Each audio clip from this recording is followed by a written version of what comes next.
Masisisi ba natin ang mga taong bayan na magsasalita na itong si Sara Duterte ay talagang may tornilyong maluwag sa ulo niya at may sayad talaga?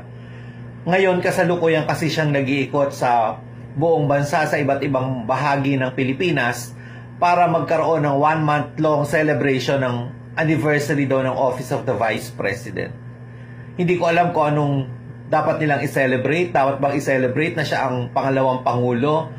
Wala naman siyang significant na ginawa para sa bayan, para mag-celebrate.